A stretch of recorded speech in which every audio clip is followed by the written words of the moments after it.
I'm here to talk to you today about the horrific and tragic events that are happening in Israel and Gaza that many of you may have heard of from the news or from social media.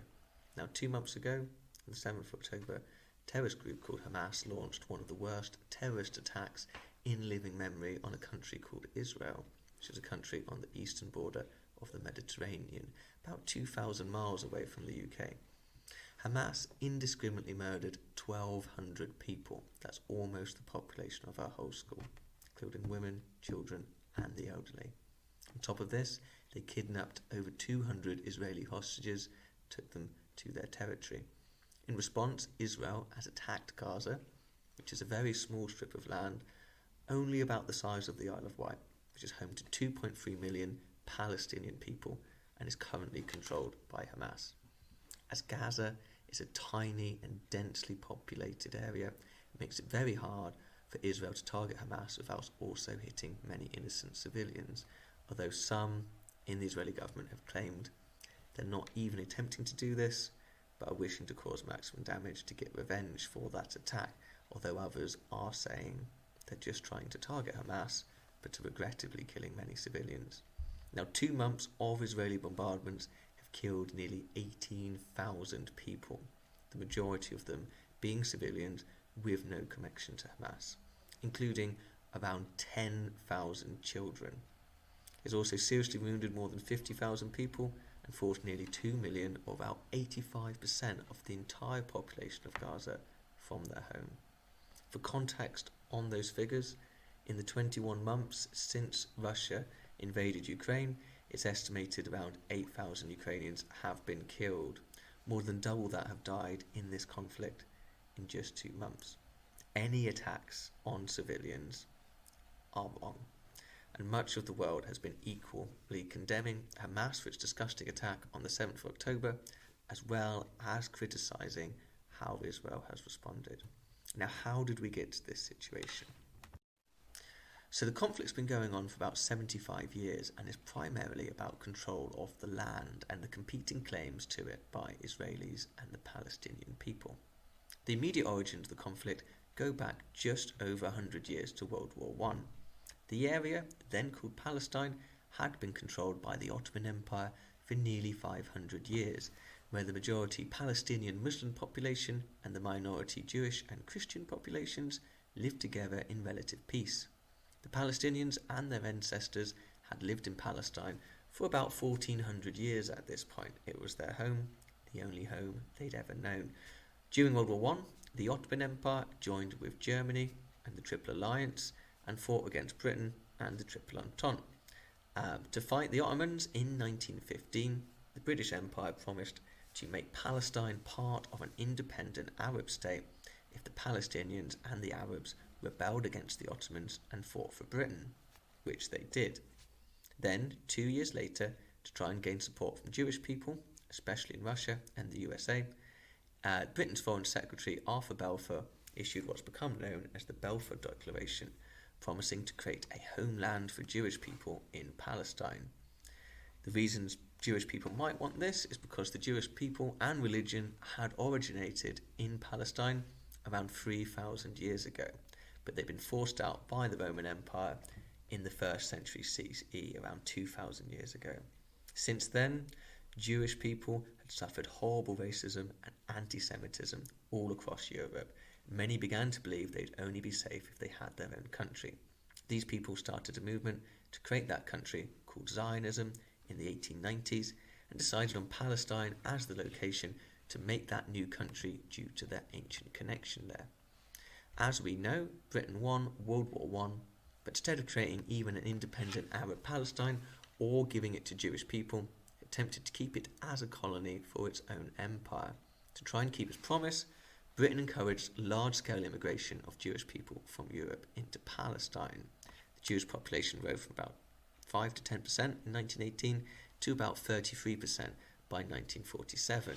This is a period when Hitler and the Nazis are coming to power in Germany. You can really understand why Jewish people would be wanting to get out of Europe.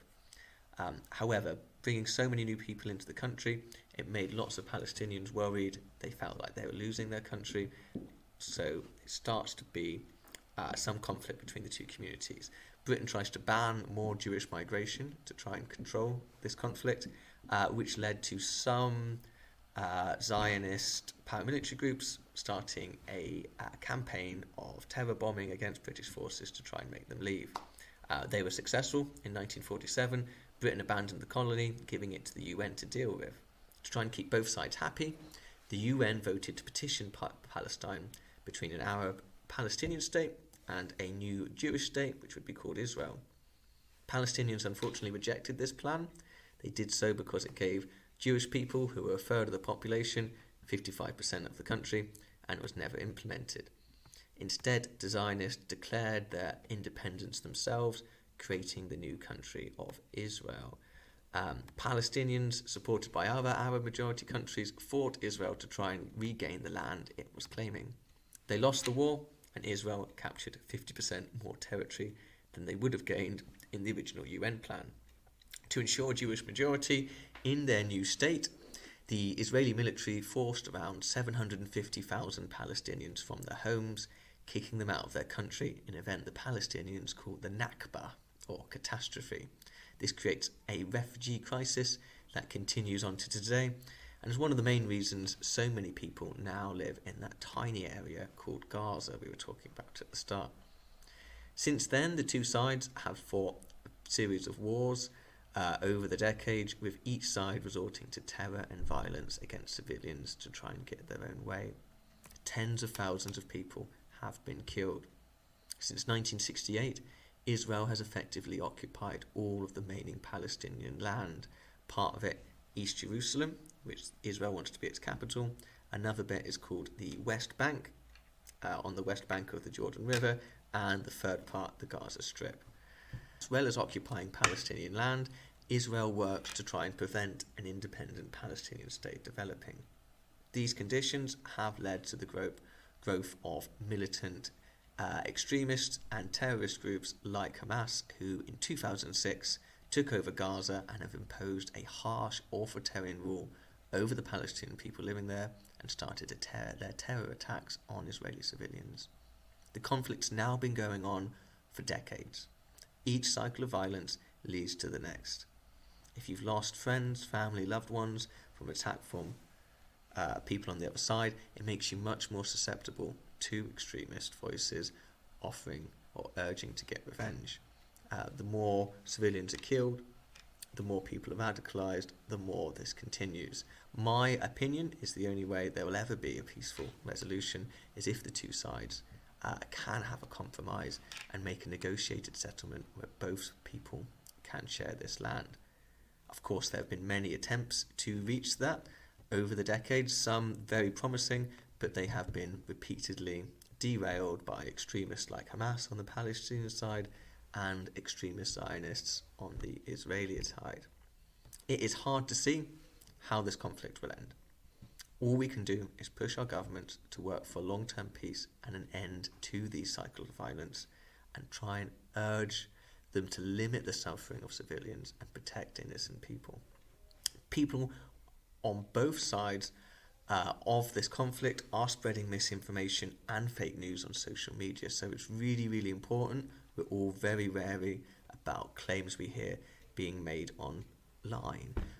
Some people are blaming all Israelis or even all Jewish people for the actions of the Israeli government, which is completely unfair and not their fault and is horrible anti-Semitism. At the same time, some people are blaming all Palestinians or even all Muslims for the actions of Hamas, which again is not their responsibility, is completely unfair and is Islamophobic. So these conflict, even though it's 2,000 miles away, is causing immense suffering to the people on the ground, and it is having reverberations all around the world that are affecting our communities too. In the face of all this hate, of all this uncomfortableness, it's more important than ever that we come together and support each other with kindness as much as we can. So that's it for now. If you want to know any more about the history of this conflict or what's going on or what we can do to support peace initiatives, please feel free to come and talk to me. I'm MO4 most days. Right, thanks very much.